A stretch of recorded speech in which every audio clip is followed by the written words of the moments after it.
आप इधर देखिए, मैंने ओला इलेक्ट्रिक मोबिलिटी का स्टॉक खोला हुआ है। अभी एक ऐसी खबर, एक ऐसी न्यूज़ निकल के सामने आ रही है जो बहुत सारे इन्वेस्टर्स को नेगेटिव जरूर लगेगी और कंपनी ने खुद ये नोटिस जारी किया है।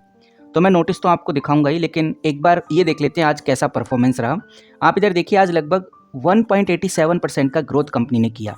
इन्वेस्टर्स को थोड़ा बहुत विश्वास जगा के चलो ओला ने आज थोड़ा सा ही सही, लेकिन हाँ ग्रोथ किया है। यहाँ पर गाइज इन्वेस्टर बिल्कुल भी खुश नहीं है, क्योंकि ये कोई खास ग्रोथ नहीं है। जितना स्टॉक नीचे गिर चुका है उस हिसाब से तो भाई हम कह सकते हैं कि किसी भी परसेंट से ओला बढ़ा नहीं है। पूरे एक महीने में 24% तक नीचे गिर चुका है और पूरे 6 महीने में 49% तक ओला नीचे गिर चुका है। यहाँ पर समझने वाली बात यह है कि भाई लेटेस्ट अपडेट क्या है। और अभी एक ऐसी नेगेटिव न्यूज़ निकल के सामने आ रही है जो आपको, मुझे ऐसा लगता है, पता होनी चाहिए अगर आप इस कंपनी के इन्वेस्टर हैं। क्योंकि अभी ओला क्या कर रहा है, ओला पूरे फोकस में है कि भाई इस बार के जो क्वार्टरली रिजल्ट है इसमें तो ब्रेक इवन अचीव करना ही है, कुछ भी हो जाए इस बार लॉस नहीं करना। तो हर तरह के जितनी भी न्यूज़ और अपडेट्स आ रही हैं उनमें एक सिग्नल जरूर मिल रहा है कि ओला पूरी कोशिश कर रहा है कॉस्ट कटिंग करने की, यानी कि अपने एक्सपेंस को कम करने की। अगर कंपनी अपने एक्सपेंस को कम करती है तो नो डाउट ये ब्रेक इवन ईजिली अचीव कर लेगी। क्योंकि ओला में सबसे बड़ी प्रॉब्लम ही यही निकल के आ रही है कि जितनी कंपनी सेल नहीं करती उससे ज्यादा कंपनी एक्सपेंस पे कर देती है। जैसे अगर आप दिसंबर का डेटा उठाकर देखेंगे तो दिसंबर में कंपनी ने सेल की थी लगभग 1000 करोड़ की, और खर्चा कितना कर दिया, 1500 करोड़। तो 500 करोड़ का इधर ही साफ साफ लॉस हो रहा है और ओला इसी चीज को कम करना चाहती है। एक्सपेंस को कम करने के लिए ओला ने बहुत सारे कदम उठाए हैं, लेकिन अभी एक न्यूज निकल के सामने आ गई है। आप इधर देखिए, मैं हूं स्क्रीनर पे, मैंने ओला इलेक्ट्रिक मोबिलिटी का स्टॉक खोला हुआ है। ये डॉक्यूमेंट्स का सेक्शन आपको नजर आ रहा है, सिंपली क्लिक करेंगे तो 53 मिनट हुए हैं। अभी 1 घंटा हुआ इस अपडेट को आए और जब मार्केट क्लोज हो गई थी उसके बाद ये अपडेट आई थी। मैं सिंपली इस पर क्लिक करूंगा तो मेरे सामने ऑफिशियल पीडीएफ खुल जाती है। ये मैं इसको ओपन कर देता हूँ।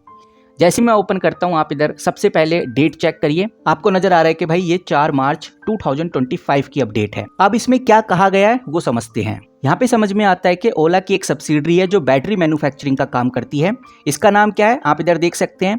इसका नाम है ओला सेल टेक्नोलॉजी प्राइवेट लिमिटेड। इसको एडवांस केमिस्ट्री सेल यानी कि ACC स्कीम के तहत एक इंपॉर्टेंट माइलस्टोन अचीव करना था, जिसका नाम माइलस्टोन/1 रखा गया। और यहाँ पर ओला की ये जो सब्सिडरी है जो बैटरी मैन्युफैक्चरिंग करती है यानी कि ओला सेल टेक्नोलॉजी प्राइवेट लिमिटेड, ये इस काम को करने में सक्सेसफुल नहीं रही। यहाँ पर आपको सब्जेक्ट में देखने को मिल जाएगा नॉन अचीवमेंट। अब यहाँ पर IFCL लिमिटेड द्वारा ओला को एक नोटिस भेजा गया है। आपको बता दूं गाइस, जो ये IFCL लिमिटेड है ये PLI स्कीम की प्रोजेक्ट मैनेजमेंट एजेंसी है, जिसको PMA के नाम से भी जाना जाता है। उसने कंपनी को ऑफिशियली नोटिस भेज दिया है। नोटिस में अगर ओला टाइम पे कंप्लायंस नहीं करती तो गवर्नमेंट इंसेंटिव मिलने में दिक्कत आ सकती है। और कंपनी तो चाहिए रही है कि भाई उसका एक्सपेंस कम हो, उसके खर्चे कम हो। अगर गवर्नमेंट के द्वारा उसको इंसेंटिव्स नहीं मिलेंगे तो खर्चे कैसे कम होंगे, यानी कि कंपनी का जो कॉस्ट रिडक्शन की स्ट्रेटेजी थी वो फेल हो जाएगी। उसका जो जरूरी इंपॉर्टेंट पार्ट था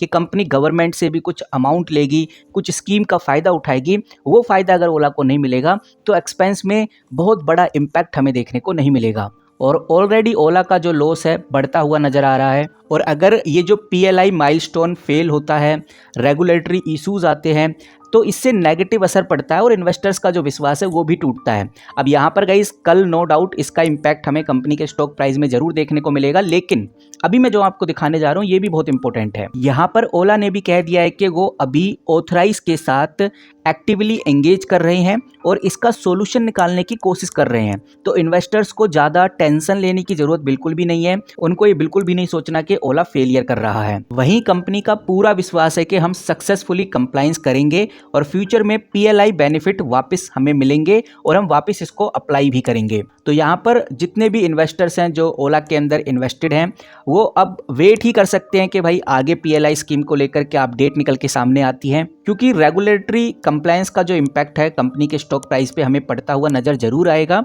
और ये इम्पैक्ट हमें जब तक देखने को मिलेगा जब तक कंपनी कोई रिस्पॉन्स क्लियर नहीं करती, और स्टॉक भी प्रेशर में रह सकता है। तो इस चीज़ के ऊपर आपको ध्यान रखना है।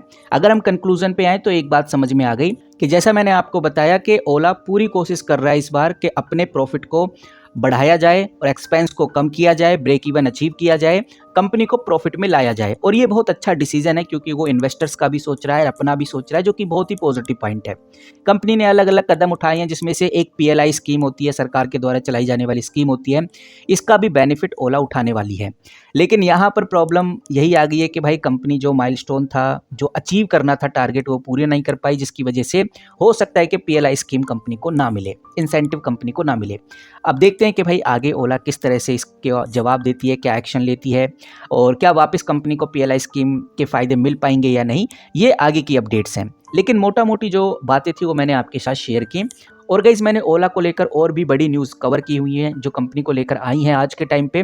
अगर आपने वो वीडियो नहीं देखी तो ये जो मैं वीडियो बना रहा हूँ, इस वीडियो का जो फर्स्ट कमेंट होगा, आप जाकर जैसे ही फर्स्ट कमेंट देखेंगे उधर मैं लिंक डाल दूंगा, वो वीडियो जरूर चेकआउट करिए। साथ ही साथ आप हमारे व्हाट्सएप ग्रुप से भी जुड़ सकते हैं ताकि आपको लेटेस्ट अपडेट सबसे पहले मिल सके। आप क्या सोचते हैं इस न्यूज़ के बारे में कमेंट करके जरूर बताइए। किसी भी तरह का कोई बाय सेल होल्ड रिकमेंडेशन बिल्कुल भी नहीं है, ना ही ये कोई फाइनेंशियल एडवाइस है। तो मिलते हैं किसी नई वीडियो के साथ, तब तक के लिए take care and good bye.